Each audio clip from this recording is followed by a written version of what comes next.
श्री रामचरितमानस पंचम सोपान सुंदरकांड।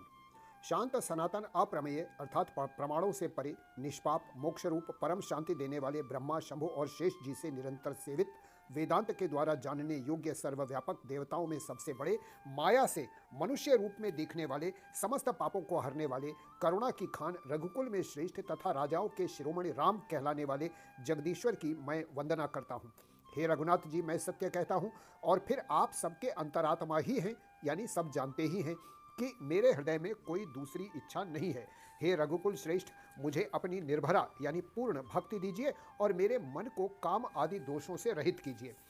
अतुलित बल के धाम सोने के पर्वत अर्थात सुमेरु के समान कांतियुक्त शरीर वाले दैत्य रूपी वन को ध्वंस करने के लिए अग्नि रूप ज्ञानियों में अग्रगण्य संपूर्ण गुणों के निधान वानरों के स्वामी श्री रघुनाथ जी के प्रिय भक्त पवन पुत्र श्री हनुमान जी को मैं प्रणाम करता हूँ। जांबवान के सुंदर वचन सुनकर हनुमान जी के हृदय को बहुत ही भाए, यानी वे बोले, हे भाई, तुम लोग दुख सहकर कंदमूल फल खाकर तब तक मेरी राह देखना जब तक मैं सीता जी को देखकर लौट ना आऊं। काम अवश्य होगा क्योंकि मुझे बहुत ही हर्ष हो रहा है। यह कहकर और सबको मस्तक नवाकर तथा हृदय में श्री रघुनाथ जी को धारण करके हनुमान जी हर्षित होकर चले। समुद्र के तीर पर एक सुंदर पर्वत था।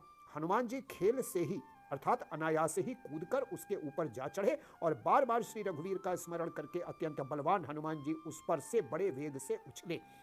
जिस पर्वत पर हनुमान जी पैर रखकर चले अर्थात जिस पर से वे उछले वह तुरंत ही पाताल में धंस गया। जैसे श्री रघुनाथ जी का अमोघ बाण चलता है उसी तरह हनुमान जी चले। समुद्र ने उन्हें श्री रघुनाथ जी का दूत समझकर मैनाक पर्वत से कहा कि हे मैनाक, तू इनकी थकावट दूर करने वाला हो अर्थात अपने ऊपर इन्हें विश्राम दे। हनुमान जी ने उसे हाथ से छू दिया, फिर प्रणाम करके कहा, भाई, श्री रामचंद्र जी का काम किए बिना मुझे विश्राम कहाँ। देवताओं ने पवन पुत्र हनुमान जी को जाते हुए देखा। उनका विशेष बल बुद्धि को जानने के लिए अर्थात परीक्षार्थ उन्होंने सुरसा नामक सर्पों की माता को भेजा। उसने आकर हनुमान जी से यह बात कही, आज देवताओं ने मुझे भोजन दिया है। यह वचन सुनकर पवन कुमार हनुमान जी ने कहा, श्री राम जी का कार्य करके मैं लौट आऊं और सीता जी की खबर प्रभु को सुना दूं, तब मैं आकर तुम्हारे मुंह में घुस जाऊंगा अर्थात तब तुम मुझे खा लेना। हे माता, मैं सत्य कहता हूं, अभी मुझे जाने दो। जब किसी भी उपाय से उसने जाने नहीं दिया तब हनुमान जी ने कहा, तो फिर मुझे खा न ले। उसने योजन भर 4 कोस में मुंह फैलाया, तब हनुमान जी ने अपने शरीर को उससे दूना बढ़ा लिया। उसने 16 योजन का मुख किया। हनुमान जी तुरंत ही 32 योजन के हो गए। वन, बाग, उपवन अर्थात बगीचे, फुलवाड़ी, तालाब, कुएं और बावलियां सुशोभित हैं। मनुष्य, नाग, देवताओं और गंधर्वों की कन्याएं अपने सौंदर्य से मुनियों का भी मन मोह लेती हैं। कहीं पर्वत के समान विशाल शरीर वाले बड़े ही बलवान मल्ल अर्थात पहलवान गरज रहे हैं। वे अनेक अखाड़ों में बहुत प्रकार से भिड़ते और एक दूसरे को ललकारते हैं। भयंकर शरीर वाले करोड़ों योद्धा यत्न करके बड़ी सावधानी से नगर की चारों दिशाओं में अर्थात सब ओर से रखवाली करते हैं। कहीं दुष्ट राक्षस भैंसों, मनुष्यों, गायों, गधों और बकरों को खा रहे हैं। तुलसीदास ने इनकी कथा इसलिए कुछ थोड़ी सी कही कि ये निश्चय ही श्री रामचंद्र जी के बाण रूपी तीर्थ में शरीर को त्याग कर परम गति पावेंगे।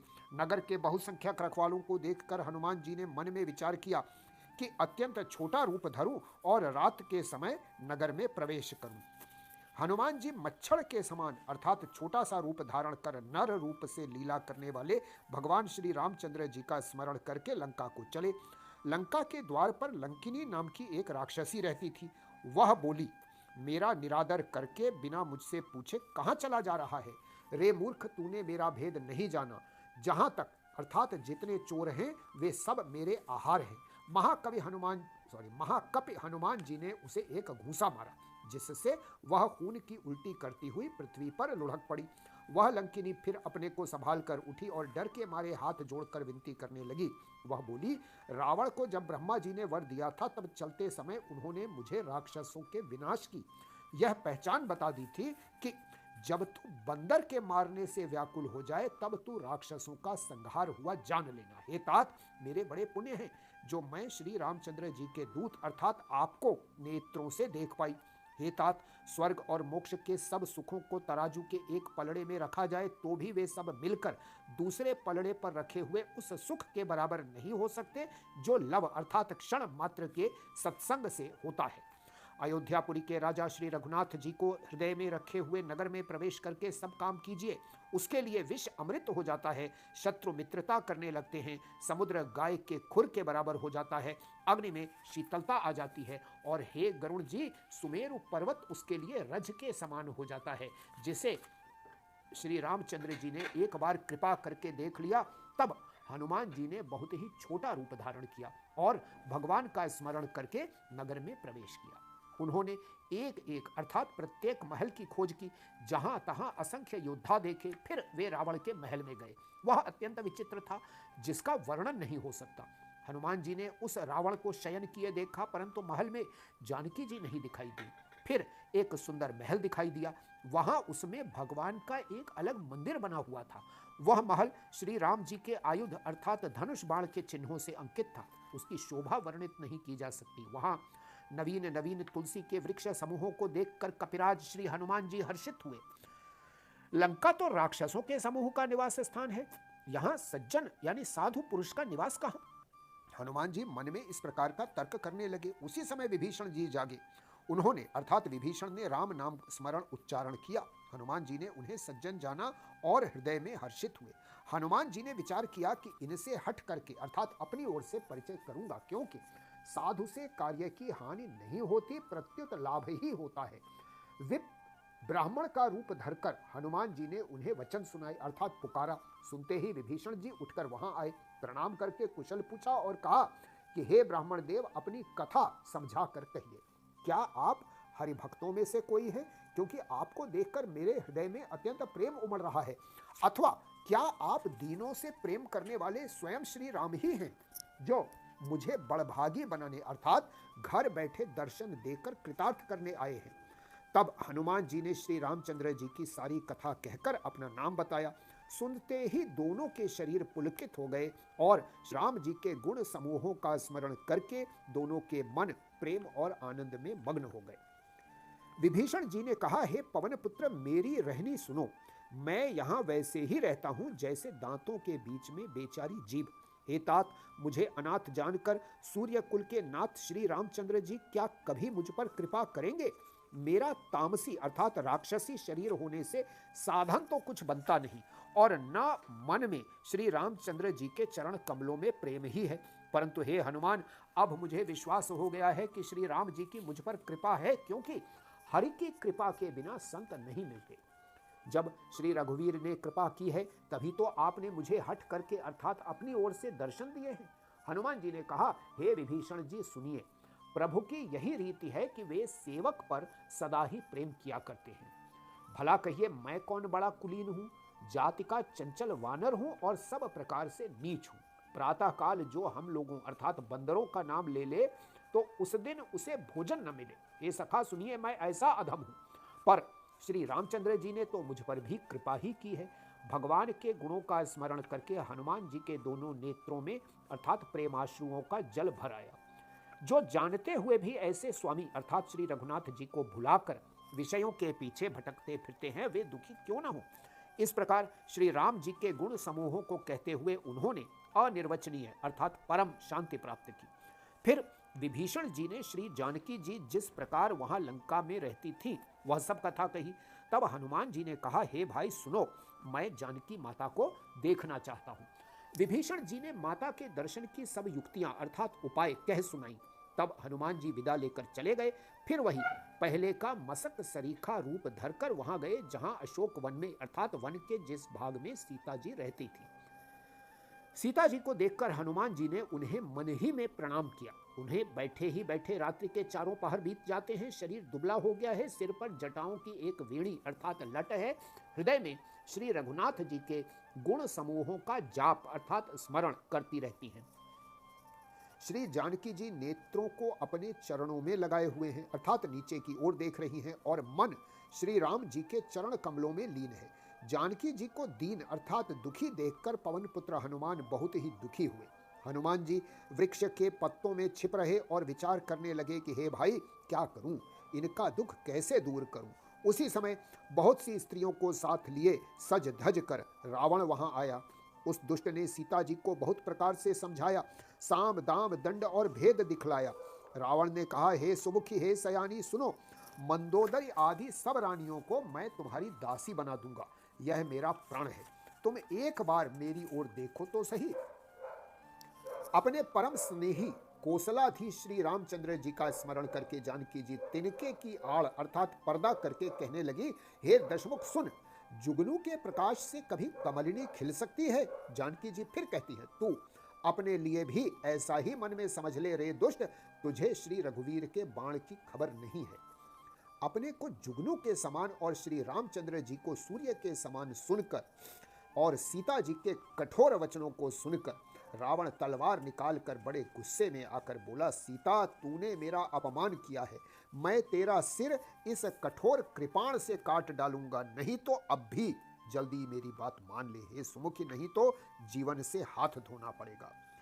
सीता जी ने कहा, हे दशग्रीव, प्रभु की भुजा जो श्याम कमल की माला के समान सुंदर और हाथी की सूंड के समान पुष्ट तथा विशाल है, या तो वह भुजा ही मेरे कंठ में पड़ेगी या तेरी भयानक तलवार ही।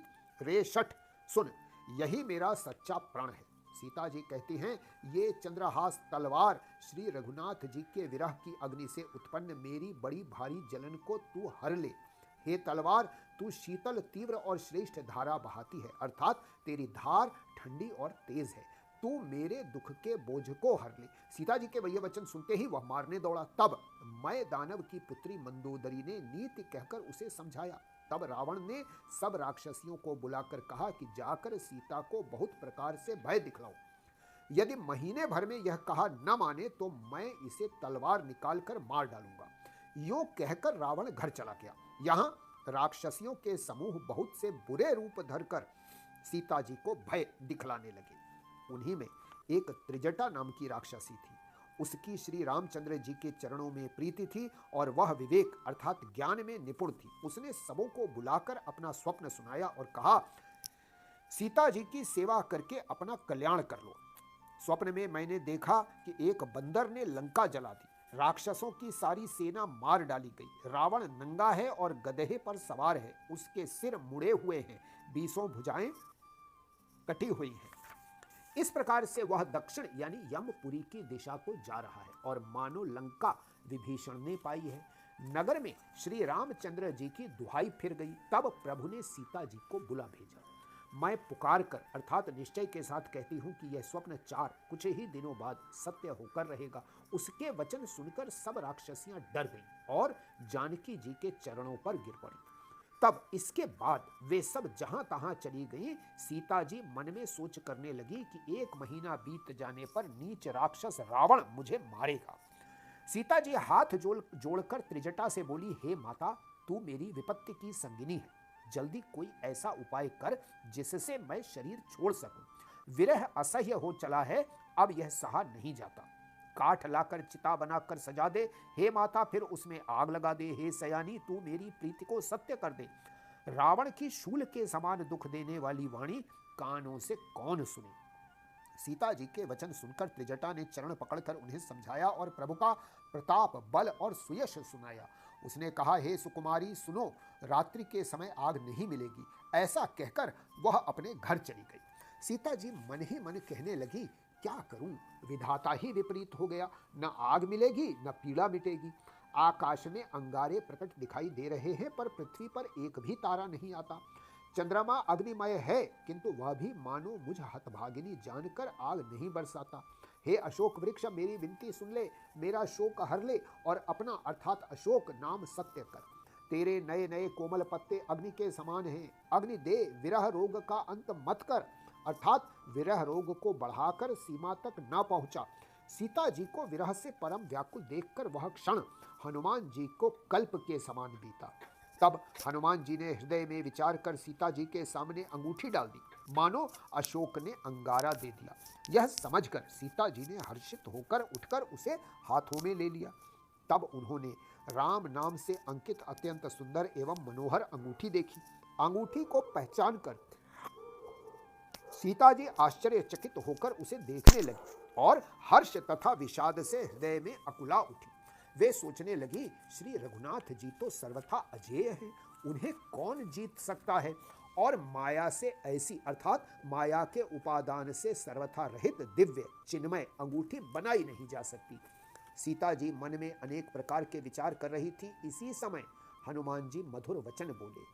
वे श्री रामचंद्र जी के गुणों का वर्णन करने लगे, जिनके सुनते ही सीता जी का दुख भाग गया। वे कान और मन लगाकर उन्हें सुनने लगी। हनुमान जी ने आदि से लेकर सारी कथा कह सुनाई। सीता जी बोली, जिसने कानों के लिए अमृत रूपी यह सुंदर कथा कही, वह हे भाई प्रकट क्यों नहीं होता। तब हनुमान जी पास चले गए। उन्हें देखकर सीता जी फिर कर यानी मुख फेर कर बैठ गई। उनके मन में आश्चर्य हुआ। हनुमान जी ने कहा, हे माता जानकी, मैं श्री राम जी का दूत हूँ, करुणा निधान की सच्ची शपथ करता हूँ। हे माता, यह अंगूठी मैं ही लाया हूँ। श्री राम जी ने मुझे आपके लिए यह सहिदानी निशानी या पहचान दी है। सीता जी ने पूछा, नर और वानर का संग कहो कैसे हुआ। तब हनुमान जी ने जैसे संग हुआ था वह सब कथा कही। हनुमान जी के प्रेम युक्त वचन सुनकर सीता जी के मन में विश्वास उत्पन्न हो गया। उन्होंने जान लिया कि यह मन वचन और कर्म से कृपा सागर श्री रघुनाथ जी का दास है। भगवान का जन यानी सेवक जानकर अत्यंत गाढ़ी प्रीति हो गई। नेत्रों में प्रेमाश्रुओं का जल भर आया और शरीर अत्यंत पुलकित हो गया। सीता जी ने कहा, हे तात हनुमान, विरह सागर में डूबती हुई मुझे तुम जहाज हुए। मैं बलिहारी जाती हूं। अब छोटे भाई लक्ष्मण जी सहित मैं बलिहारी जाती हूँ। अब छोटे भाई लक्ष्मण जी सहित खर के शत्रु सुखधाम प्रभु का कुशल मंगल कहो। श्री रघुनाथ जी तो कोमल हृदय और कृपालु हैं, फिर हे हनुमान, उन्होंने किस कारण यह निष्ठुरता धारण कर ली है। सेवक को सुख देना उनकी स्वाभाविक बान है। वीर श्री रघुनाथ जी क्या कभी मेरी भी याद करते हैं। हे तात, क्या कभी उनके कोमल सांवले अंगों को देखकर मेरे नेत्र शीतल होंगे। मुंह से वचन नहीं निकलता, नेत्रों में विरह के आंसुओं का जल भर आया। बड़े दुख से वे बोली, हे नाथ, आपने मुझे बिल्कुल ही भुला दिया। सीता जी को विरह से परम व्याकुल देखकर हनुमान जी कोमल और विनीत वचन बोले, हे माता, सुंदर कृपा के धाम प्रभु भाई श्री लक्ष्मण जी के सहित शरीर से कुशल हैं, परंतु आपके दुख से दुखी हैं। हे माता, मन में ग्लानि न मानिए, मन छोटा करके दुख न कीजिए। श्री रामचंद्र जी के हृदय में आपसे दूना प्रेम है। हे माता, अब धीरज धरकर श्री रघुनाथ जी का संदेश सुनिए। ऐसा कहकर हनुमान जी प्रेम से गदगद हो गए। उनके नेत्रों में प्रेम आंसुओं का जल भर आया। हनुमान जी बोले, श्री रामचंद्र जी ने कहा है कि हे सीते, तुम्हारे वियोग में मेरे लिए सभी पदार्थ प्रतिकूल हो गए हैं। वृक्षों के नए नए कोमल पत्ते मानो अग्नि के समान, रात्रि काल रात्रि के समान, चंद्रमा सूर्य के समान, और कमलों के वन भालों के वन के समान हो गए हैं। मेघ मानो खौलता हुआ तेल बरसाते हैं। जो हित करने वाले थे वे ही अब पीड़ा देने लगे हैं। त्रिविध शीतल मंद सुगंध वायु सांप के श्वास के समान जहरीली और गर्म हो गई है। मन का दुख कह डालने से भी कुछ घट जाता है, पर कहूं किससे। यह दुख कोई जानता नहीं। हे प्रिय, मेरे और तेरे प्रेम का तत्व अर्थात रहस्य एक मेरा मन ही जानता है, और वह मन सदा तेरे ही पास रहता है। बस मेरे प्रेम का सार इतने में ही समझ ले। प्रभु का संदेश सुनते ही जानकी जी प्रेम में मग्न हो गई। उन्हें शरीर की सुधि न रही। हनुमान जी ने कहा, हे माता, हृदय में धैर्य धारण करो और सेवकों को सुख देने वाले श्री राम जी का स्मरण करो। श्री रघुनाथ जी की प्रभुता हृदय में लाओ और मेरे वचन सुनकर कायरता छोड़ दो। राक्षसों के समूह पतंगों के समान और श्री रघुनाथ जी के बाण अग्नि के समान है। हे माता, हृदय में धैर्य धारण करो और राक्षसों को जला ही समझो। श्री रामचंद्र जी ने यदि खबर पाई होती तो वे विलंब न करते। हे जानकी जी, राम बाण रूपी सूर्य के उदय होने पर राक्षसों की सेना रूपी अंधकार कहाँ रह सकता है। हे माता, मैं आपको अभी यहाँ से लेवा जाऊं, पर श्री रामचंद्र जी की शपथ है, मुझे प्रभु अर्थात उनकी आज्ञा नहीं है। अतः हे माता, कुछ दिन और धीरज धरो। श्री रामचंद्र जी वानरों सहित यहाँ आवेंगे और राक्षसों को मारकर आपको ले जाएंगे। नारद आदि ऋषि मुनि तीनों लोकों में उनका यश गाएंगे। सीता जी ने कहा, हे पुत्र, सब वानर तुम्हारे ही समान नन्हे नन्हे से होंगे। राक्षस तो बड़े बलवान योद्धा हैं। अतः मेरे हृदय में बड़ा भारी संदेह होता है कि तुम जैसे बंदर राक्षसों को कैसे जीतेंगे। यह सुनकर हनुमान जी ने अपना शरीर प्रकट किया। सोने के पर्वत सुमेरु के आकार का अत्यंत विशाल शरीर था, जो युद्ध में शत्रुओं के हृदय में भय उत्पन्न करने वाला अत्यंत बलवान और वीर था। तब उसे देखकर सीता जी के मन में विश्वास हुआ। हनुमान जी ने फिर छोटा सा रूप धारण कर लिया।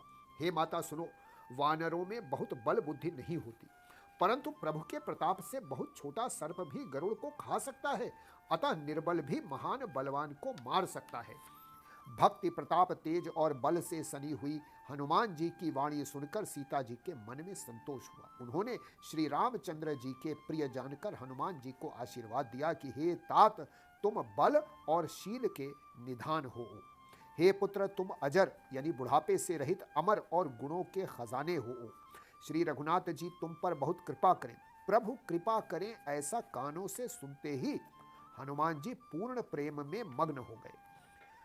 हनुमान जी ने बार बार सीता जी के चरणों में सिर नवाया और फिर हाथ जोड़कर कहा, हे माता, अब मैं कृतार्थ हो गया। आपका आशीर्वाद अमोघ अर्थात अचूक है, यह बात प्रसिद्ध है। हे माता सुनो, सुंदर फल वाले वृक्षों को देखकर मुझे बड़ी ही भूख लगाई है। सीता जी ने कहा, हे बेटा सुनो, बड़े भारी योद्धा राक्षस इस वन की रखवाली करते हैं।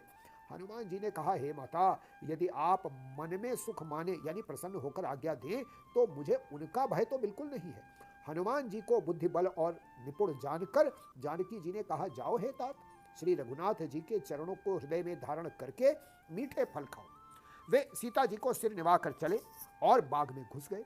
फल खाए और वृक्षों को तोड़ने लगे। वहां बहुत से योद्धा रखवाले थे, उसमें से कुछ को मार डाला और कुछ ने जाकर रावण से पुकार की और कहा, हे नाथ, एक बड़ा भारी बंदर आया है, उसने अशोक वाटिका उजाड़ डाली, फल खाए, वृक्षों को उखाड़ डाला और रखवालों को मसल मसल कर जमीन पर डाल दिया। यह सुनकर रावण ने बहुत से योद्धा भेजे। उन्हें देखकर हनुमान जी ने गर्जना की। हनुमान जी ने सब राक्षसों को मार डाला। कुछ जो अधमरे थे चिल्लाते हुए गए। फिर रावण ने अक्षय कुमार को भेजा। वह असंख्य श्रेष्ठ योद्धाओं को साथ लेकर चला। उसे आते देखकर हनुमान जी ने एक वृक्ष हाथ में लेकर ललकारा और उसे मारकर महाध्वनि बड़े जोर से गर्जना की। उन्होंने सेना में कुछ को मार डाला और कुछ को मसल डाला और कुछ को पकड़ पकड़ कर धूल में मिला दिया। कुछ ने फिर जाकर पुकार की कि हे प्रभु, बंदर बहुत ही बलवान है। पुत्र का वध सुनकर रावण क्रोधित हो उठा और उसने अपने जेठे पुत्र बलवान मेघनाद को भेजा। उससे कहा कि हे पुत्र, मारना नहीं, उसे बांध कर लाना, उस बंदर को देखा जाए कि कहां का है। इंद्र को जीतने वाला अतुलनीय योद्धा मेघनाद चला। भाई का मारा जाना सुन उसे क्रोध हो आया। हनुमान जी ने देखा कि अब की भयानक योद्धा आया है, तब वे कटकटा कर गरजे और दौड़े। उन्होंने एक बहुत बड़ा वृक्ष उखाड़ लिया और उसके प्रहार से लंकेश्वर रावण के पुत्र मेघनाद को बिना रथ का कर दिया, यानी रथ को तोड़कर उसे नीचे पटक दिया। उसके साथ जो बड़े बड़े योद्धा थे उनको पकड़ पकड़ कर हनुमान जी अपने शरीर से मसलने लगे। उन सबको मारकर फिर वे मेघनाद से लड़ने लगे। लड़ते हुए वे ऐसे मालूम होते थे मानो दो गजराज अर्थात श्रेष्ठ हाथी भिड़ गए हों। हनुमान जी ने उसे एक घूसा मारा और वृक्ष पर जा चढ़े। उसको क्षण भर के लिए मूर्छा आ गई। फिर उठकर उसने बहुत माया रची, परंतु पवन के पुत्र उससे जीते नहीं जाते। अंत में उसने ब्रह्मास्त्र का संधान अर्थात प्रयोग किया। तब हनुमान जी ने मन में विचार किया कि यदि ब्रह्मास्त्र को नहीं मानता हूं तो उसकी अपार महिमा मिट जाएगी। उसने हनुमान जी को ब्रह्म बाण मारा, जिसके लगते ही वे वृक्ष से नीचे गिर पड़े, परंतु गिरते समय भी उन्होंने बहुत सी सेना मार डाली। जब उसने देखा कि हनुमान जी मूर्छित हो गए हैं, तब वह उनको नागपाश में बांधकर ले गया। शिव जी कहते हैं, हे भवानी सुनो, जिनका नाम जपकर ज्ञानी अर्थात विवेकी मनुष्य संसार अर्थात जीवन मरण के बंधन को काट डालते हैं, उनका दूत कहीं बंधन में आ सकता है। किंतु प्रभु के कार्य के लिए हनुमान जी ने स्वयं अपने को बंधा लिया। बंदर का बांधा जाना सुनकर राक्षस दौड़े और कौतुक के लिए अर्थात तमाशा देखने के लिए सब सभा में आए। हनुमान जी ने जाकर रावण की सभा देखी। उसकी अत्यंत प्रभुता अर्थात ऐश्वर्य कुछ कही नहीं जाती। देवता और दिक्पाल हाथ जोड़े बड़ी नम्रता के साथ भयभीत हुए सब रावण की भौं ताक रहे हैं, यानी उसका रुख देख रहे हैं। उसका ऐसा प्रताप देखकर भी हनुमान जी के मन में जरा भी डर नहीं हुआ। वे ऐसे निशंक खड़े रहे जैसे सर्पों के समूह में गरुड़ निशंक अर्थात निर्भय रहते हैं। हनुमान जी को देखकर रावण दुर्वचन कहता हुआ खूब हंसा। फिर पुत्रवध का स्मरण किया तो उसके हृदय में विषाद उत्पन्न हो गया। लंकापति रावण ने कहा, रे वानर, तू कौन है? किसके बल पर तूने वन को उजाड़ कर नष्ट कर डाला? क्या तूने कभी मुझे यानी मेरे नाम और यश को कानों से नहीं सुना? रे शठ, मैं तुझे अत्यंत निशंक देख रहा हूं। तूने किस अपराध से राक्षसों को मारा रे मूर्ख? बता, क्या तुझे प्राण जाने का भय नहीं? हनुमान जी ने कहा, हे रावण सुन, जिनका बल पाकर माया संपूर्ण ब्रह्मांडों के समूहों की रचना करती है, जिनके बल से हे दशशीर्ष ब्रह्मा विष्णु महेश क्रमशः सृष्टि का सृजन पालन और संहार करते हैं, जिनके बल से सहस्त्र मुख अर्थात फणों वाले शेष जी पर्वत और वन सहित समस्त ब्रह्मांड को सिर पर धारण करते हैं, जो देवताओं की रक्षा के लिए नाना प्रकार की देह धारण करते हैं और जो तुम्हारे जैसे मूर्खों को शिक्षा देने वाले हैं, जिन्होंने शिव के कठोर धनुष को तोड़ डाला है और उसी के साथ राजाओं के समूह का गर्व चूर्ण कर दिया है, जिन्होंने खर दूषण त्रिशिरा और बाली को मार डाला है, जो सबके सब अतुलनीय बलवान थे, जिनके लेश मात्र बल से तुमने समस्त चराचर जगत को जीत लिया और जिनकी प्रिय पत्नी को तुम चोरी से हर लाए हो, मैं उन्हीं का दूत हूं। मैं तुम्हारी प्रभुता को खूब जानता हूं। सहस्त्रबाहु से तुम्हारी लड़ाई हुई थी और बाली से युद्ध करके तुमने यश प्राप्त किया था। हनुमान जी के मार्मिक वचन सुनकर रावण ने हंसकर बात टाल दी। हे राक्षसों के स्वामी, मुझे भूख लगी थी, इसलिए मैंने फल खाए और वानर स्वभाव के कारण वृक्ष तोड़े। हे निशाचरों के मालिक, देह सबको परम प्रिय है। कुमार्ग पर चलने वाले दुष्ट राक्षस जब मुझे मारने लगे, तब जिन्होंने मुझको मारा उनको मैंने भी मारा। उस पर तुम्हारे पुत्र ने मुझको बांध लिया, किंतु अपने बांधे जाने की मुझे कुछ भी लज्जा नहीं है। मैं तो अपने प्रभु का कार्य किया चाहता हूँ। हे रावण, मैं हाथ जोड़कर तुमसे विनती करता हूँ, तुम अभिमान छोड़कर मेरी सीख सुनो। तुम अपने पवित्र कुल का विचार करके देखो और भ्रम को छोड़कर भक्त भयहारी भगवान को भजो। जो देवता राक्षस और समस्त चराचर को खा जाता है, वह काल भी जिनके डर से अत्यंत डरता है, उनसे कदापि वैर न करो और मेरे कहने से जानकी जी को दे दो। खर के शत्रु श्री रघुनाथ जी शरणागतों के रक्षक और दया के समुद्र हैं। शरण जाने पर प्रभु तुम्हारा अपराध भुलाकर तुम्हें अपनी शरण में रख लेंगे। तुम श्री राम जी के चरण कमलों को हृदय में धारण करो और लंका का अचल राज्य करो। ऋषि पुलस्त्य जी का यश निर्मल चंद्रमा के समान है, उस चंद्रमा में तुम कलंक न बनो। राम नाम के बिना वाणी शोभा नहीं पाती। मद मोह को छोड़ विचार कर देखो, हे देवताओं के शत्रु, सब गहनों से सजी हुई सुंदरी स्त्री भी कपड़ों के बिना शोभा नहीं पाती। राम विमुख पुरुष की संपत्ति और प्रभुता रही हुई भी चली जाती है और उसका पाना न पाने के समान है। जिन नदियों के मूल में कोई जल स्रोत नहीं है, अर्थात जिन्हें केवल बरसात का ही आसरा है, वे वर्षा बीत जाने पर तुरंत ही सूख जाती हैं। हे रावण सुनो, मैं प्रतिज्ञा करके कहता हूं कि राम विमुख की रक्षा करने वाला कोई भी नहीं है। हजारों शंकर विष्णु और ब्रह्मा भी श्री राम जी के साथ द्रोह करने वाले तुमको नहीं बचा सकते। मोह ही जिसका मूल है, ऐसे अज्ञान जनित बहुत पीड़ा देने वाले तम रूप अभिमान को त्याग दो और रघुकुल के स्वामी कृपा के समुद्र भगवान श्री रामचंद्र जी का भजन करो। यद्यपि हनुमान जी ने भक्ति ज्ञान वैराग्य और नीति से सनी हुई बहुत ही हित की वाणी कही, तो भी वह महान अभिमानी रावण बहुत हंसकर व्यंग्य से बोला कि हमें यह बंदर बड़ा ज्ञानी गुरु मिला। रे दुष्ट, तेरी मृत्यु निकट आ गई है, अधम मुझे शिक्षा देने चला है। हनुमान जी ने कहा, इससे उल्टा ही होगा, अर्थात मृत्यु तेरी निकट आई है, मेरी नहीं। यह तेरा मति भ्रम है, यानी बुद्धि का फेर है। मैंने प्रत्यक्ष जान लिया है।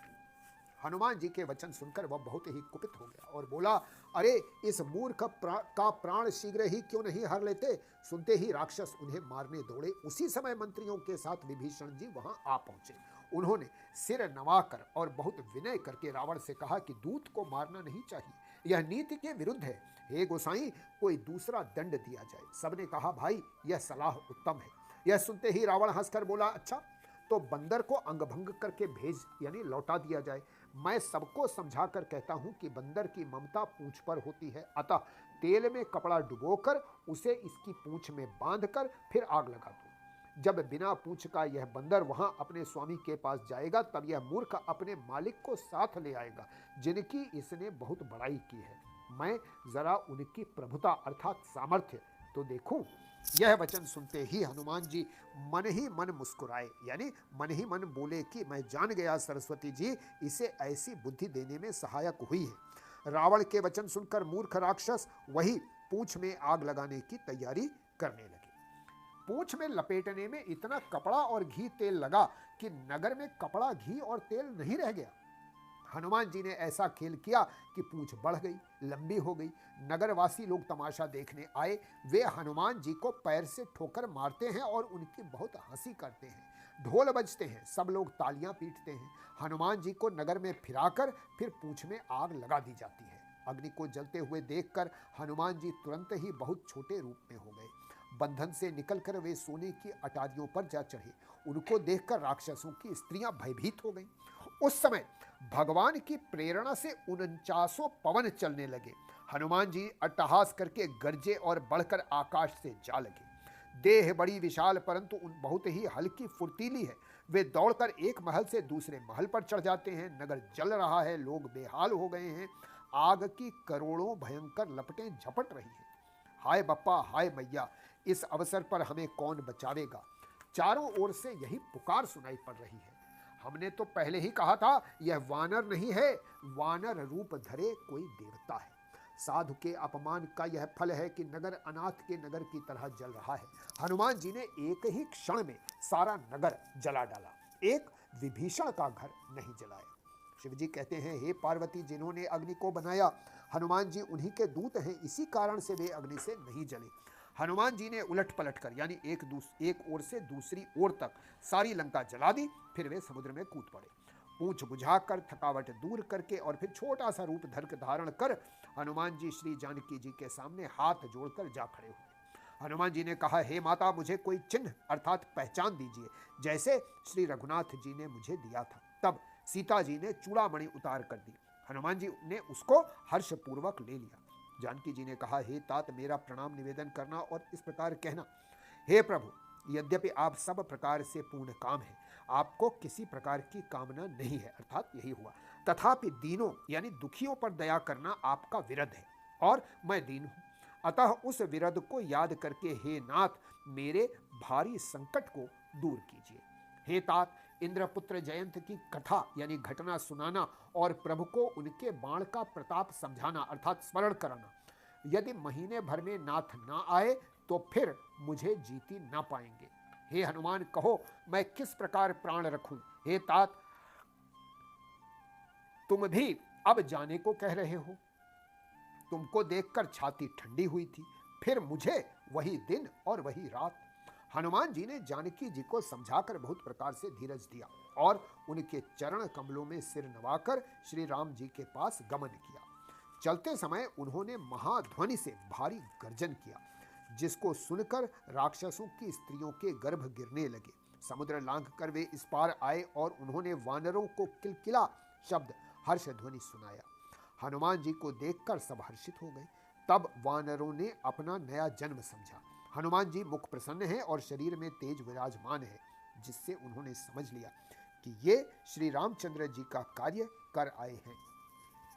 सब हनुमान जी से मिले और बहुत ही सुखी हुए, जैसे तड़पती हुई मछली को जल मिल गया हो। सब हर्षित होकर नए नए इतिहास अर्थात वृत्तांत पूछते कहते हुए श्री रघुनाथ जी के पास चले। तब सब लोग मधुवन के भीतर आए और अंगद की सम्मति से सबने मधुर फल या मधु और फल खाए। जब रखवाले बरजने लगे तब घूंसों की मार मारते ही सब रखवाले भाग छूटे। उन सबने जाकर पुकारा कि युवराज अंगद वन उजाड़ रहे हैं। यह सुनकर सुग्रीव हर्षित हुए कि वानर प्रभु का कार्य कर आए हैं। यदि सीता जी की खबर ना पाई होती तो क्या वे मधुवन के फल खा सकते थे? इस प्रकार राजा सुग्रीव मन में विचार कर ही रहे थे कि समाज सहित वानर आ गए। सबने आकर सुग्रीव के चरणों में सिर नवाया। कपिराज सुग्रीव सभी से बड़े प्रेम के साथ मिले। उन्होंने कुशल पूछी। तब वानरों ने उत्तर दिया, आपके चरणों के दर्शन से सब कुशल है। श्री राम जी की कृपा से विशेष कार्य हुआ, कार्य में विशेष सफलता हुई है। हे नाथ, हनुमान ने ही सब कार्य किया और सब वानरों के प्राण बचा लिए। यह सुनकर सुग्रीव जी हनुमान जी से फिर मिले और सब वानरों समेत श्री रघुनाथ जी के पास चले। श्री राम जी ने जब वानरों को कार्य किए हुए आते देखा तब उनके मन में विशेष हर्ष हुआ। दोनों भाई स्फटिक शिला पर बैठे थे। सब वानर जाकर उनके चरणों पर गिर पड़े। दया की राशि श्री रघुनाथ जी सबसे प्रेम सहित गले लगकर मिले और कुशल पूछी। वानरों ने कहा, हे नाथ, आपके चरण कमलों के दर्शन पाने से अब सब कुशल है। जांबवान ने कहा, हे रघुनाथ जी सुनिए। हे नाथ, जिस पर आप दया करते हैं उसे सदा कल्याण और निरंतर कुशल है। देवता, मनुष्य और मुनि सभी उस पर प्रसन्न रहते हैं। वही विजयी है, वही विनयी है और वही गुणों का समुद्र बन जाता है। उसी का सुंदर यश तीनों लोकों में प्रकाशित होता है। प्रभु की कृपा से सब कार्य हुआ। आज हमारा जन्म सफल हो गया। हे नाथ, पवन पुत्र हनुमान ने जो करनी की उसका 1000 मुखों से भी वर्णन नहीं किया जा सकता। तब जांबवान ने हनुमान जी के सुंदर चरित्र अर्थात कार्य श्री रघुनाथ जी को सुनाए। वे चरित्र सुनने पर कृपा निधि श्री रामचंद्र जी के मन को बहुत ही अच्छे लगे। उन्होंने हर्षित होकर हनुमान जी को फिर हृदय से लगा लिया और कहा, हे तात, कहो सीता किस प्रकार रहती और अपने प्राणों की रक्षा करती हैं? हनुमान जी ने कहा, आपका नाम दिन रात पहरा देने वाला है। आपका ध्यान ही किवाड़ है। नेत्रों को आप अपने चरणों में लगाए रहती हैं, यही ताला लगा है। फिर प्राण जाएं तो किस मार्ग से? चलते समय उन्होंने मुझे चूड़ामणि उतार कर दी। श्री रघुनाथ जी ने उसे लेकर हृदय से लगा लिया। हनुमान जी ने फिर कहा, हे नाथ, दोनों नेत्रों में जल भरकर जानकी जी ने मुझसे कुछ वचन कहे।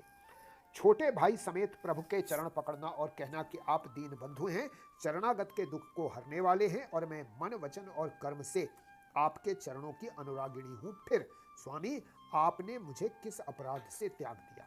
हाँ, एक दोष मैं अपना अवश्य मानती हूं कि आपका वियोग होते ही मेरे प्राण नहीं चले गए, किंतु हे नाथ, यह तो नेत्रों का अपराध है जो प्राणों को निकलने में हठपूर्वक बाधा देते हैं। विरह अग्नि है, शरीर रुई है और श्वास पवन है। इस प्रकार अग्नि और पवन का संयोग होने से यह शरीर क्षण मात्र में जल सकता है, परंतु नेत्र अपने हित के लिए यानी प्रभु स्वरूप देखकर सुखी होने के लिए जल आंसू बरसाते हैं, जिससे विरह की आग से भी देह जलने नहीं पाती। सीता जी की विपत्ति बहुत बड़ी है। हे दीन दयालु, वह बिना कही ही अच्छी है। आपसे कहने से आपको बड़ा क्लेश होगा। हे करुणा निधान, उनका एक एक पल कल्प के समान बीतता है। अतः हे प्रभु, तुरंत चलिए और अपनी भुजाओं के बल से दुष्टों के दल को जीतकर सीता जी को ले आइए। सीता जी के दुख को सुनकर सुख के धाम प्रभु के कमल नेत्रों में जल भराया और वे बोले, मन, वचन और शरीर से जिसे मेरी ही गति यानी मेरा ही आश्रय है, उसे क्या स्वप्न में भी विपत्ति हो सकती है? हनुमान जी ने कहा, हे प्रभु, विपत्ति तो वही अर्थात तभी है जब आपका भजन स्मरण न हो। हे प्रभु, राक्षसों की बात ही कितनी है, आप शत्रु को जीतकर जानकी जी को ले आवेंगे। भगवान कहने लगे, हे हनुमान सुन, तेरे समान मेरा उपकारी देवता, मनुष्य अथवा मुनि कोई भी शरीरधारी नहीं है। मैं तेरा प्रत्युपकार तो क्या करूं, मेरा मन भी तेरे सामने नहीं हो सकता। हे पुत्र सुन, मैंने मन में खूब विचार करके देख लिया कि मैं तुझसे उरण नहीं हो सकता। देवताओं के रक्षक प्रभु बार बार हनुमान जी को देख रहे हैं। नेत्रों में प्रेमाश्रुओं का जल भरा है और शरीर अत्यंत पुलकित है। प्रभु के वचन सुनकर और उनके प्रसन्न मुख तथा पुलकित अंगों को देखकर हनुमान जी हर्षित हो गए और प्रेम में विकल होकर, हे भगवान, मेरी रक्षा करो कहते हुए श्री राम जी के चरणों में गिर पड़े। प्रभु उनको बार बार उठाना चाहते हैं, परंतु प्रेम में डूबे हुए हनुमान जी को चरणों से उठना सुहाता नहीं। प्रभु का कर कमल हनुमान जी के सिर पर है। उस स्थिति का स्मरण करके शिव जी प्रेम मग्न हो गए। फिर मन को सावधान करके शंकर जी अत्यंत सुंदर कथा कहने लगे। हनुमान जी को उठाकर प्रभु ने हृदय से लगाया और हाथ पकड़कर अत्यंत निकट बैठा लिया। हे हनुमान, बताओ तो, रावण के द्वारा सुरक्षित लंका और उसके बड़े बांके किले को तुमने किस तरह जलाया? हनुमान जी ने प्रभु को प्रसन्न जाना और वे अभिमान रहित वचन बोले। बंदर का बस यही बड़ा पुरुषार्थ है कि वह एक डाल से दूसरी डाल पर चला जाता है। मैंने जो समुद्र लांघ कर सोने का नगर जलाया और राक्षस गण को मारकर अशोक वन को उजाड़ डाला, यह सब तो हे श्री रघुनाथ जी आप ही का प्रताप है। हे नाथ, इसमें मेरी प्रभुता यानी बड़ाई कुछ भी नहीं है।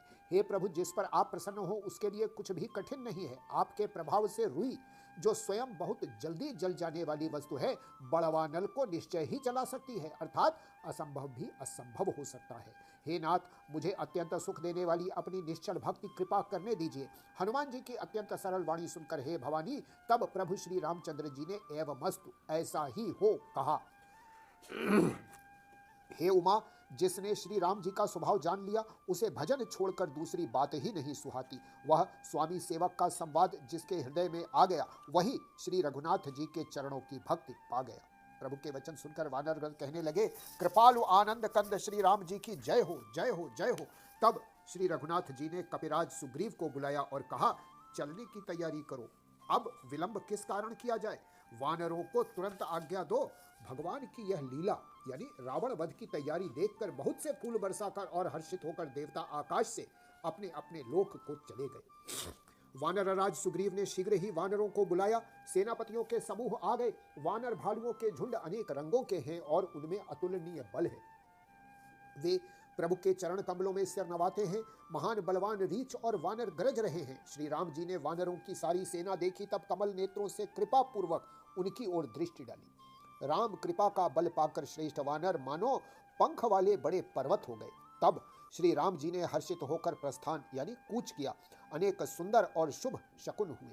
जिनकी कीर्ति सब मंगलों से पूर्ण है, उनके प्रस्थान के समय शकुन होना यह नीति है यानी लीला की मर्यादा है। प्रभु का प्रस्थान जानकी जी ने भी जान लिया। उनके बाएं अंग फड़क फड़क कर मानो कहे देते थे कि श्री राम जी आ रहे हैं। जानकी जी को जो जो शकुन होते थे वही वही रावण के लिए अपशकुन हुए। सेना चली, उसका वर्णन कौन कर सकता है। असंख्य वानर और भालू गर्जना कर रहे हैं। नख ही जिनके शस्त्र हैं, वे इच्छानुसार सर्वत्र बेरोक टोक चलने वाले रीछ वानर पर्वतों और वृक्षों को धारण किए कोई आकाश मार्ग से और कोई पृथ्वी पर चले जा रहे हैं। वे सिंह के समान गर्जना कर रहे हैं। उनके चलने और गर्जने से दिशाओं के हाथी विचलित होकर चिंघाड़ रहे हैं। दिशाओं के हाथी चिंघाड़ने लगे, पृथ्वी डोलने लगी, पर्वत चंचल हो गए, कांपने लगे और समुद्र खलबला उठे। गंधर्व देवता मुनि नाग किन्नर सब के सब मन में हर्षित हुए कि अब हमारे दुख टल गए। अनेकों करोड़ भयानक वानर योद्धा कटकटा रहे हैं और करोड़ों ही दौड़ रहे हैं। प्रबल प्रताप कौशलनाथ श्री रामचंद्र की जय हो, ऐसा पुकारते हुए उनके गुण समूहों को वे गा रहे हैं। उदार अर्थात परम श्रेष्ठ एवं महान सर्पराज शेष जी भी सेना का बोझ नहीं सह सकते। वे बार बार मोहित हो जाते, घबरा जाते हैं और पुनः पुनः कच्छप की कठोर पीठ को दांतों से पकड़ते हैं।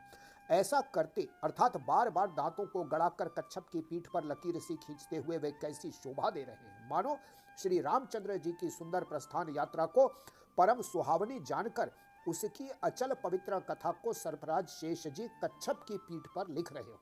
इस प्रकार कृपा निधान श्री राम जी समुद्र तट पर जा उतरे। अनेकों रीछ वानर वीर जहां तहां फल खाने लगे। वहां लंका में जब से हनुमान जी लंका को जलाकर गए, तब से राक्षस भयभीत रहने लगे। अपने अपने घरों में सब विचार करते हैं कि अब राक्षस कुल की रक्षा का कोई उपाय नहीं है। जिसके दूत के बल का वर्णन नहीं किया जा सकता, उसके स्वयं नगर में आने पर कौन भलाई है। हम लोगों की बड़ी बुरी दशा होगी। दूतियों से नगर निवासियों के वचन सुनकर मंदोदरी बहुत ही व्याकुल हो गई। वह एकांत में हाथ जोड़कर पति रावण के चरणों लगी और नीति रस में पगी हुई वाणी बोली, हे प्रियतम, श्री हरि से विरोध छोड़ दीजिए। मेरे कहने को अत्यंत ही हितकर जानकर हृदय में धारण कीजिए। जिनकी दूत की करनी का विचार करते ही यानी स्मरण आते ही राक्षसों की स्त्रियों के गर्भ गिर जाते हैं। हे प्यारे स्वामी, यदि भला चाहते हैं तो अपने मंत्री को बुलाकर उसके साथ उनकी स्त्री को भेज दीजिए। सीता आपके कुल रूपी कमलों के वन को दुख देने वाली जाड़े की रात्रि के समान आई है। हे नाथ सुनिए, सीता को दिए अर्थात लौटाए बिना शंभु और ब्रह्मा के किए भी आपका भला नहीं हो सकता। श्री राम जी के बाण सर्पों के समूह के समान हैं और राक्षसों के समूह मेढक के समान। जब तक वे इन्हें ग्रस नहीं लेते यानी निगल नहीं लेते तब तक हठ छोड़कर उपाय कर लीजिए। मूर्ख और जगत प्रसिद्ध अभिमानी रावण कानों से उसकी वाणी सुनकर खूब हंसा और बोला, स्त्रियों का स्वभाव सचमुच ही बहुत डरपोक होता है, मंगल में भी भय करती हो। तुम्हारा मन अर्थात हृदय बहुत ही कच्चा अर्थात कमजोर है। यदि वानरों की सेना आवेगी तो बेचारे राक्षस उसे खाकर अपना जीवन निर्वाह करेंगे। लोकपाल भी जिसके डर से कांपते हैं, उसकी स्त्री डरती हो, यह बड़ी हंसी की बात है। रावण ने ऐसा कहकर हंसकर उसे हृदय से लगा लिया और ममता बढ़ाकर यानी अधिक स्नेह दर्शाकर वह सभा में चला गया। मंदोदरी हृदय में चिंता करने लगी कि पति पर विधाता प्रतिकूल हो गए। ज्यों ही वह सभा में जाकर बैठा, उसने ऐसी खबर पाई कि शत्रु की सारी सेना समुद्र के उस पार आ गई। उसने मंत्रियों से पूछा कि उचित सलाह कहिए, अब क्या करना चाहिए। तब वे सब हंसे और बोले कि चुप किए रहिए, इसमें सलाह की कौन सी बात है। आपने देवताओं और राक्षसों को जीत लिया तब तो कुछ भ्रम ही नहीं हुआ, फिर मनुष्य और वानर किस गिनती में हैं। मंत्री, वैद्य और गुरु, यदि ये तीन यानी अप्रसन्नता के अर्थात भय या लाभ की आशा से हित की बात न कहकर प्रिय बोलते हैं यानी ठकुर सुहाती करने लगते हैं, तो क्रमशः राज्य, शरीर और धर्म इन तीन का शीघ्र ही नाश हो जाता है। रावण के लिए भी वही सहायता यानी संयोग आ बना है। मंत्री उसे सुना सुना कर उसके मुंह पर स्तुति करते हैं। इसी समय अवसर जानकर विभीषण जी आए। उन्होंने बड़े भाई के चरणों में सिर नवाया, फिर वे सिर नवाकर अपने आसन पर बैठ गए और आज्ञा पाकर ये वचन बोले, हे कृपालु, जब आपने मुझसे बात यानी राय पूछी ही है तो हे तात, मैं अपनी बुद्धि के अनुसार आपके हित की बात कहता हूं। जो मनुष्य अपना कल्याण, सुंदर यश, सुबुद्धि, शुभ गति और नाना प्रकार के सुख चाहता हो, वह हे स्वामी पर स्त्री के ललाट को चौथ के चंद्रमा की तरह त्याग दे। अर्थात जैसे लोग चौथ के चंद्रमा को नहीं देखते, उसी प्रकार पर स्त्री का मुख ही न देखे। 14 भुवनों का एक ही स्वामी हो, फिर भी वह जीवों से बैर करके ठहर नहीं सकता यानी नष्ट हो जाता है। जो मनुष्य गुणों का समुद्र और चतुर हो, उसे चाहे थोड़ा भी लोभ क्यों ना हो तो भी कोई भला नहीं कहता। हे नाथ, काम, क्रोध, मद और लोभ ये सब नरक के रास्ते हैं। इन सबको छोड़कर श्री रामचंद्र जी को भजिए, जिन्हें संत यानी सत्पुरुष भजते हैं। हे तात, राम मनुष्यों के ही राजा नहीं हैं, वे समस्त लोकों के स्वामी और काल के भी काल हैं। वे संपूर्ण ऐश्वर्य, यश, श्री, धर्म, वैराग्य एवं ज्ञान के भंडार हैं। भगवान हैं, वे निरामय अर्थात विकार रहित, अजन्मा, व्यापक, अजेय, अनादि और अनंत ब्रह्म हैं। उनकी कृपा के समुद्र भगवान ने पृथ्वी, ब्राह्मण, गौ और देवताओं का हित करने के लिए ही मनुष्य शरीर धारण किया है। हे भाई सुनिए, वे सेवकों को आनंद देने वाले, दुष्टों के समूह का नाश करने वाले और वेद तथा धर्म की रक्षा करने वाले हैं। वैर त्याग कर उन्हें मस्तक नवाइए।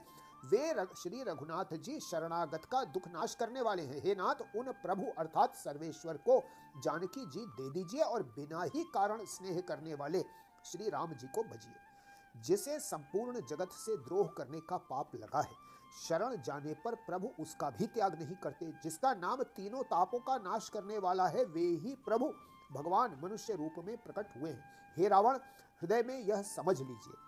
हे दशाशीष, मैं बार बार आपके चरणों लगता हूं और विनती करता हूं कि मान, मोह और मद को त्याग कर आप कौशलपति श्री राम जी का भजन कीजिए। मुनि पुलस्त्य जी ने अपने शिष्य के हाथ यह बात कहला भेजी है। हे तात, सुंदर अवसर पाकर मैंने तुरंत ही यह बात प्रभु आपसे कह दी। माल्यवान नाम का एक बहुत बुद्धिमान मंत्री था। उसने उन यानी विभीषण के वचन सुनकर बहुत सुख माना और कहा, हे तात, आपके छोटे भाई नीति विभूषण यानी नीति को भूषण रूप से धारण करने वाले अर्थात नीतिमान हैं। विभीषण जो कुछ कह रहे हैं उसे हृदय में धारण कर लीजिए। रावण ने कहा, ये दोनों मूर्ख शत्रु की महिमा बखान रहे हैं, यहाँ कोई है, इन्हें दूर करो ना। तब माल्यवान तो घर लौट गया और विभीषण जी हाथ जोड़कर फिर कहने लगे, हे नाथ, पुराण और वेद ऐसा कहते हैं कि सुबुद्धि यानी अच्छी बुद्धि और कुबुद्धि यानी खोटी बुद्धि सबके हृदय में रहती है। जहाँ सुबुद्धि है वहाँ नाना प्रकार की संपदाएं यानी सुख की स्थिति रहती है, और जहाँ कुबुद्धि है वहाँ परिणाम में विपत्ति यानी दुख रहती है। आपके हृदय में उल्टी बुद्धि आ बसी है, इसी से आप हित को अहित और शत्रु को मित्र मान रहे हैं। जो राक्षस कुल के लिए काल रात्रि के समान है, उन सीता पर आपकी बड़ी प्रीति है। हे तात, मैं चरण पकड़कर आपसे भीख मांगता हूं, विनती करता हूं कि आप मेरा दुलार रखिए, यानी मुझ बालक के आग्रह को स्नेह पूर्वक स्वीकार कीजिए। श्री राम जी को सीता जी दे दीजिए, जिसमें आपका अहित न हो।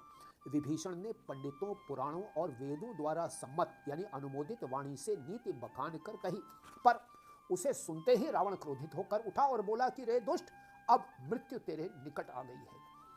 अरे मूर्ख, तू जीता तो है सदा मेरा जिलाया हुआ, अर्थात मेरे ही अन्न से पल रहा है, पर हे मूढ़, पक्ष तुझे शत्रु का ही अच्छा लगता है। अरे दुष्ट, बताना, जगत में ऐसा कौन है जिसे मैंने अपनी भुजाओं के बल से न जीता हो।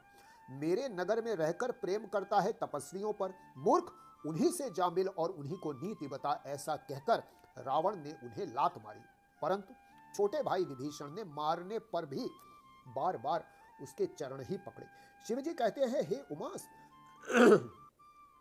संत की यही बड़ाई यानी महिमा है कि वे बुराई करने पर भी बुराई करने वाले की भलाई ही करते हैं। विभीषण जी ने कहा, आप मेरे पिता समान हैं, मुझे मारा सो तो अच्छा ही किया, परंतु हे नाथ, आपका भला श्री राम जी को भजने में ही है।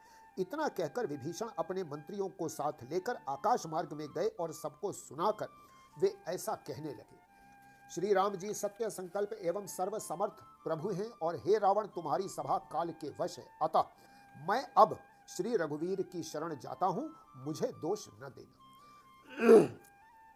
ऐसा कहकर विभीषण जी ज्यों ही चले त्यों ही सब राक्षस आयुहीन हो गए, यानी उनकी मृत्यु निश्चित हो गई।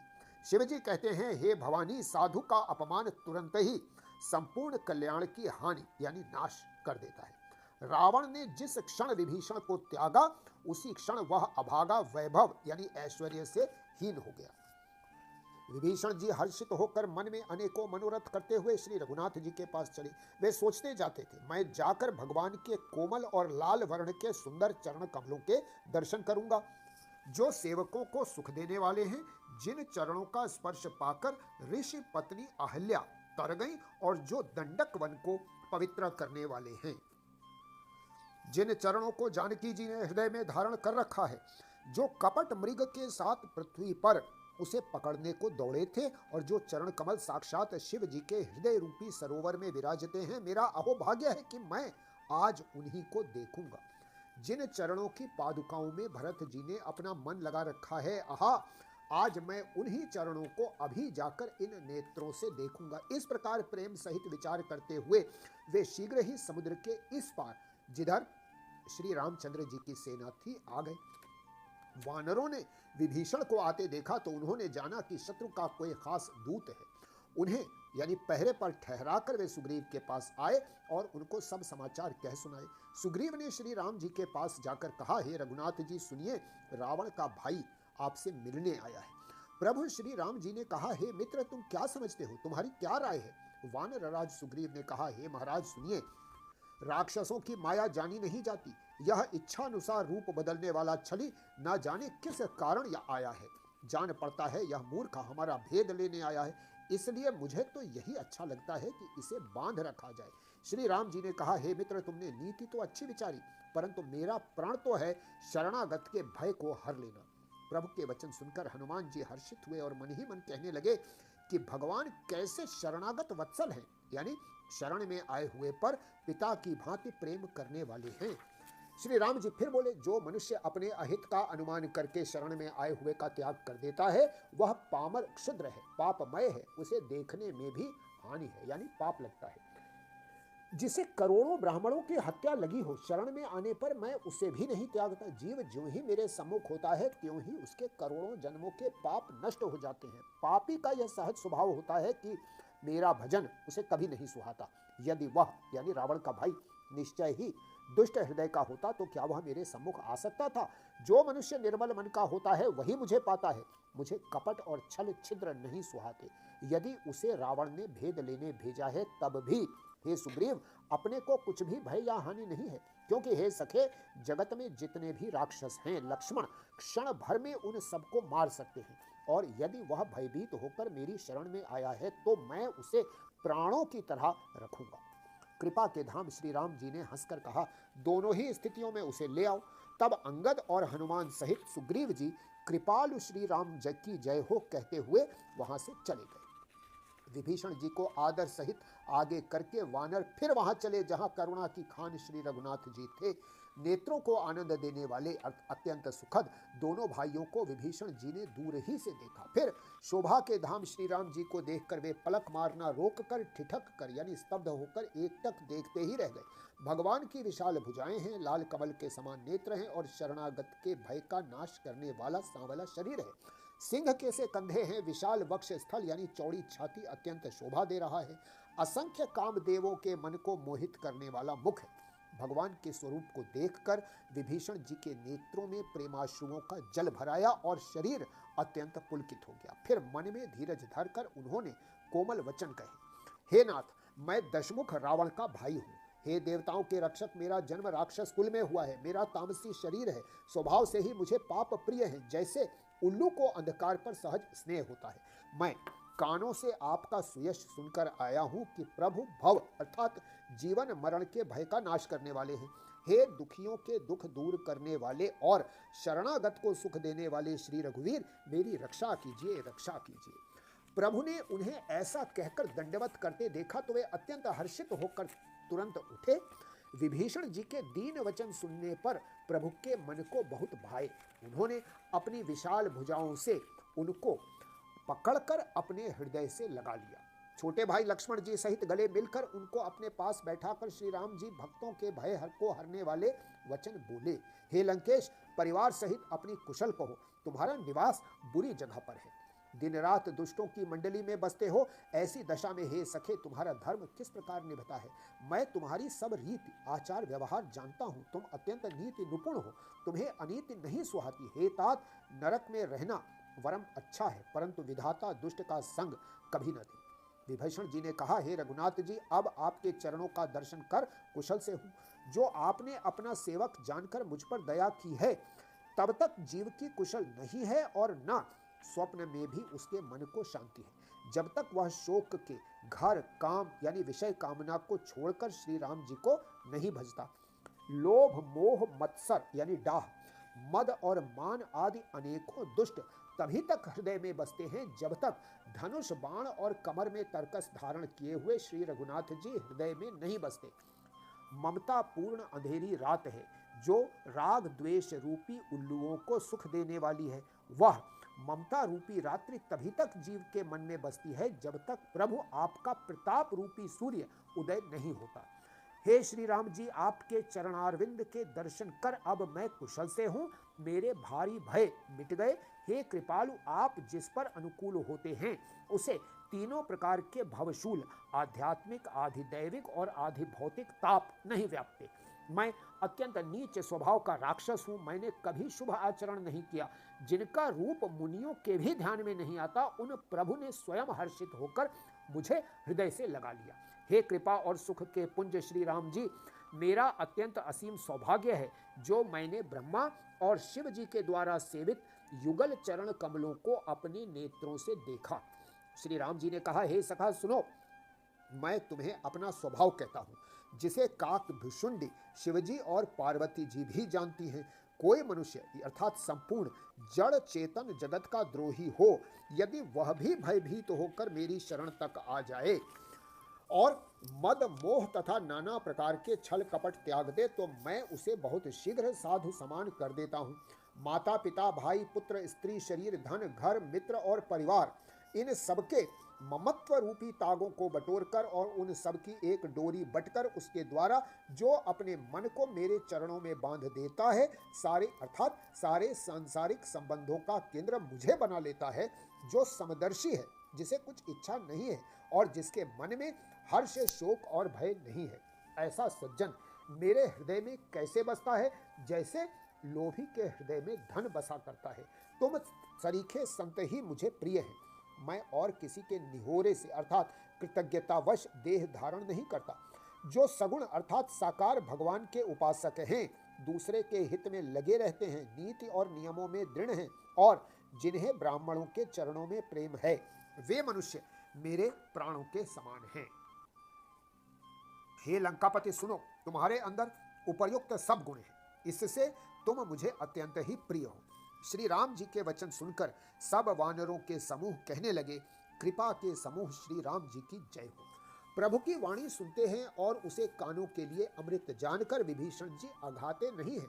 वे बार बार श्री राम जी के चरण कमलों को पकड़ते हैं। अपार प्रेम है, हृदय में समाता नहीं है।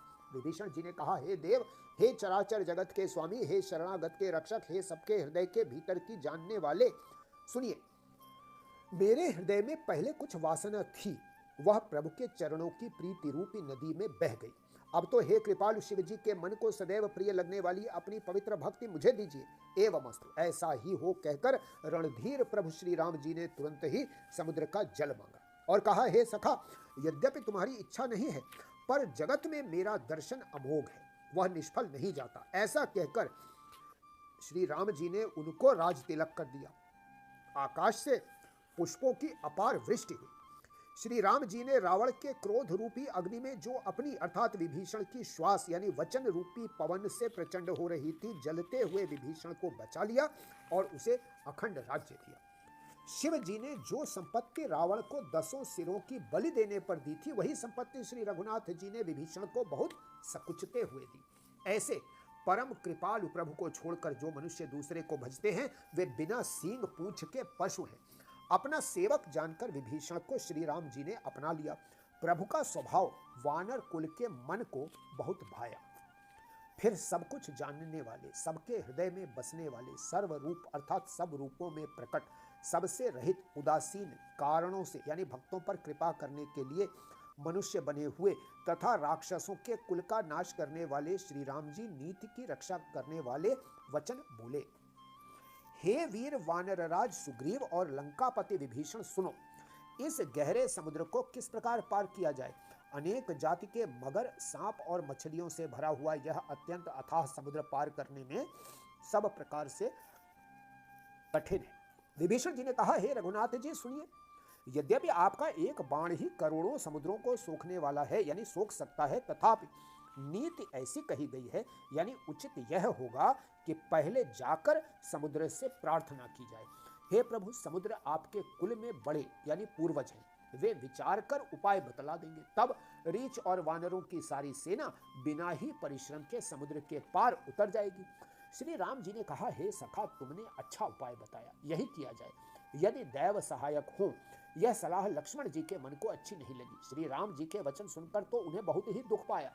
लक्ष्मण जी ने कहा, हे नाथ, दैव का कौन भरोसा, मन में क्रोध कीजिए यानी ले आइए और समुद्र को सुखा डालिए। यह दैव तो कायर के मन का एक आधार यानी तसल्ली देने का उपाय है।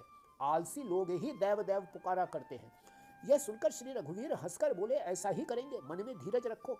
ऐसा कहकर छोटे भाई को समझाकर प्रभु श्री रघुनाथ जी समुद्र के समीप गए।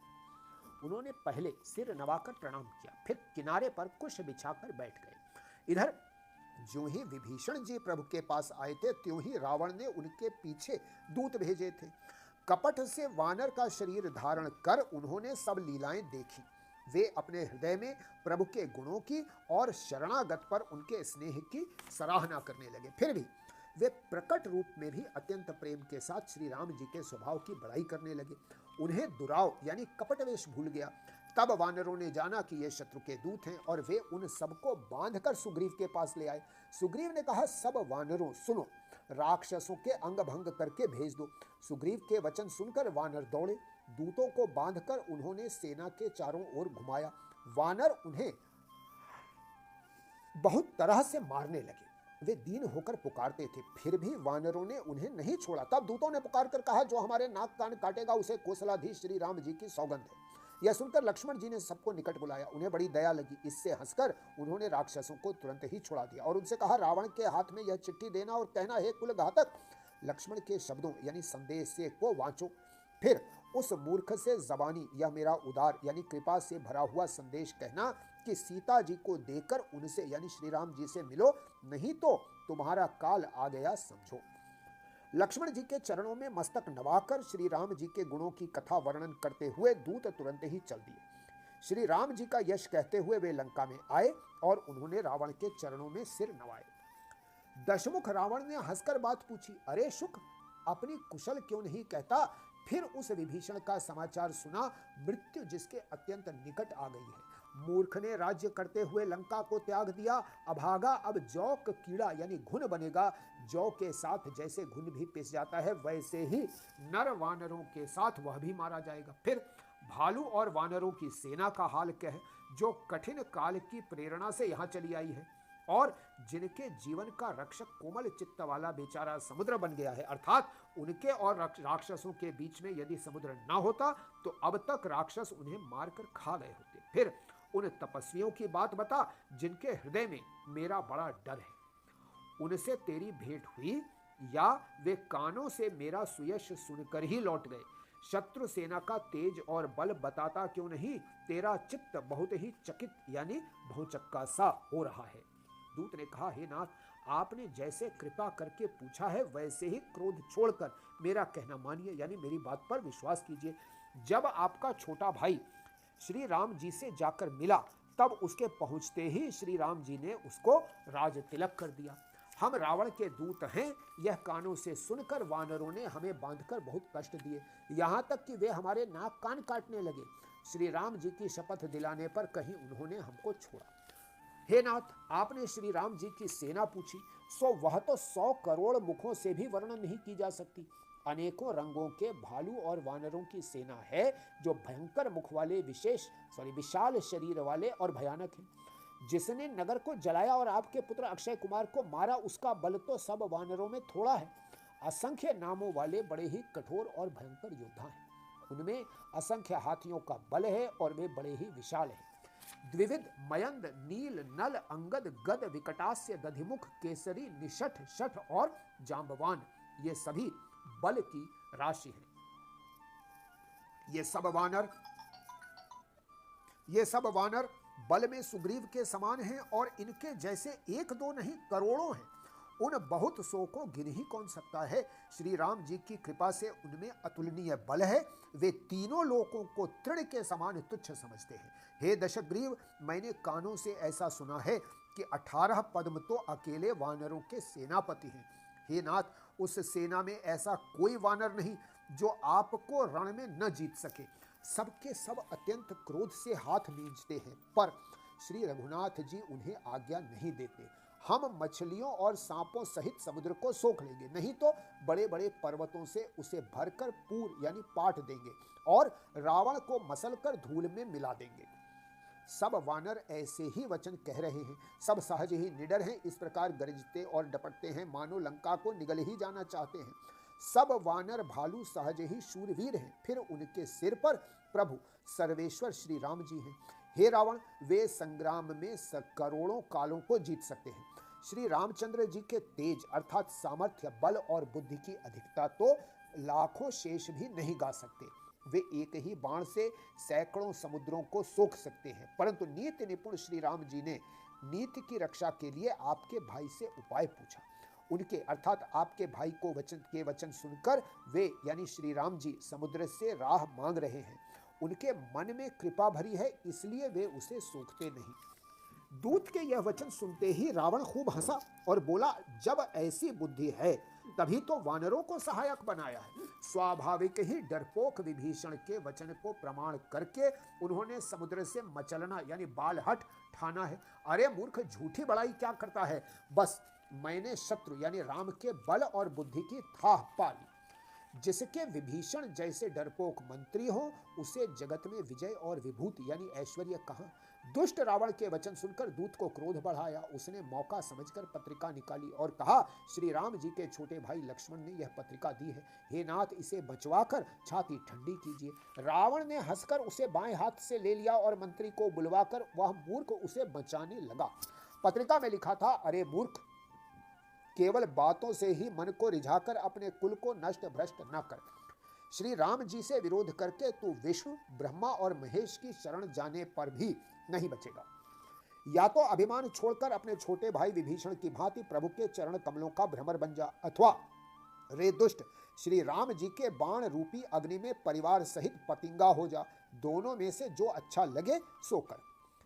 पत्रिका सुनते ही रावण मन में भयभीत हो गया, परंतु मुख से यानी ऊपर से मुस्कुराता हुआ वह सबको सुनाकर कहने लगा, जैसे कोई पृथ्वी पर पड़ा हुआ हाथ से आकाश को पकड़ने की चेष्टा करता हो, वैसे ही यह छोटा तपस्वी यानी लक्ष्मण वाग विलास करता है, यानी डींग हाँकता है।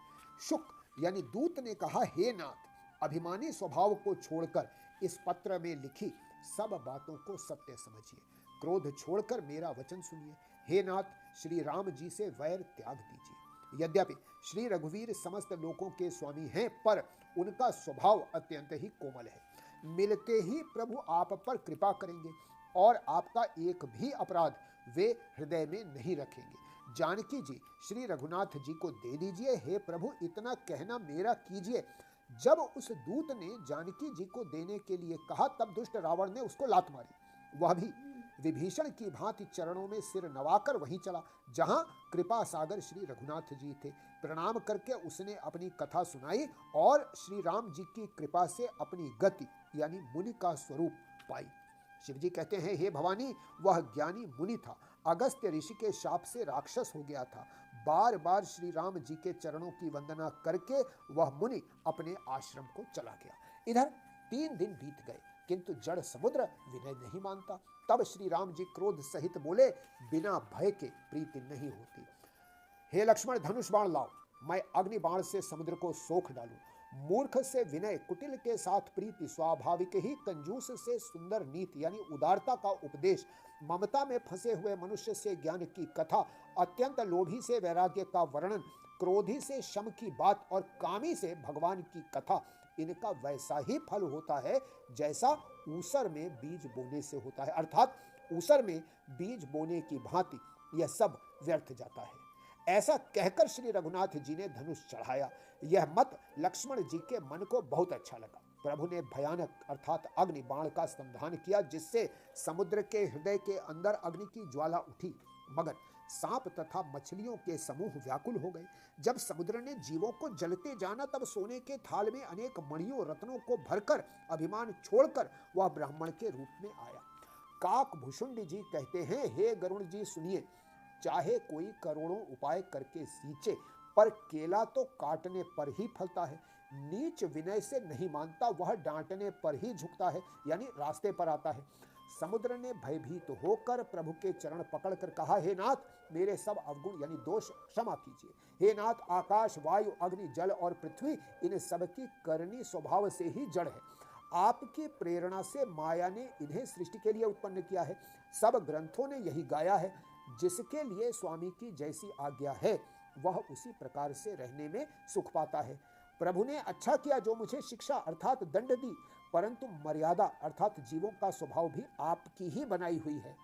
ढोल, गंवार, शूद्र, पशु और स्त्री ये सब दंड के अधिकारी हैं। प्रभु के प्रताप से मैं सूख जाऊंगा और सेना पार उतर जाएगी, इसमें मेरी बड़ाई नहीं है, मेरी मर्यादा नहीं रहेगी। तथापि प्रभु की आज्ञा अफेल है, अर्थात आपकी आज्ञा का उल्लंघन नहीं हो सकता, ऐसा वेद गाते हैं। अब आपको जो अच्छा लगे मैं तुरंत वही करूं। समुद्र के अत्यंत विनीत वचन सुनकर कृपालु श्री राम जी ने मुस्कुराकर कहा, हे तात, जिस प्रकार वानरों की सेना पार उतर जाए वह उपाय बताओ। समुद्र ने कहा, हे नाथ, नील और नल 2 वानर भाई हैं। उन्होंने लड़कपन में ऋषि से आशीर्वाद पाया था। उनके स्पर्श कर लेने से ही भारी भारी पहाड़ भी आपके प्रताप से समुद्र पर तैर जाएंगे। मैं भी प्रभु की प्रभुता को हृदय में धारण कर अपने बल के अनुसार जहां तक मुझसे बन पड़ेगा सहायता करूंगा। हे नाथ, इस प्रकार समुद्र को बंधाइए जिससे तीनों लोकों में आपका सुंदर यश गाया जाए। इस बाण से मेरे उत्तर तट पर रहने वाले पाप के राशि दुष्ट मनुष्यों का वध कीजिए। कृपालु और रणधीर श्री राम जी ने समुद्र के मन की पीड़ा सुनकर उसे तुरंत ही हर लिया, अर्थात बाण से उन दुष्टों का वध कर दिया। श्री राम जी का भारी बल और पौरुष देखकर समुद्र हर्षित होकर सुखी हो गया। उसने उन दुष्टों का सारा चरित्र प्रभु को कह सुनाया, फिर चरणों की वंदना करके समुद्र चला गया। समुद्र अपने घर चला गया। श्री रघुनाथ जी को यह मत यानी उसकी सलाह अच्छी लगी। वह चरित्र कलयुग के पापों को हरने वाला है, इसे तुलसीदास ने अपनी बुद्धि के अनुसार गाया है। श्री रघुनाथ जी के गुण समूह सुख के धाम, संदेह का नाश करने वाले और विषाद का दमन करने वाले हैं। अरे मूर्ख मन, तू संसार का सब आशा भरोसा त्याग कर निरंतर इन्हें गा और सुन। श्री रघुनाथ जी का गुणगान संपूर्ण सुंदर मंगलों का देने वाला है। जो इसे आदर सहित सुनेंगे वे बिना किसी जहाज या अन्य साधन के ही भव सागर को तर जाएंगे। कलयुग के समस्त पापों को नाश करने वाले श्री रामचरितमानस का यह सोपान समाप्त हुआ। सुंदरकांड समाप्त।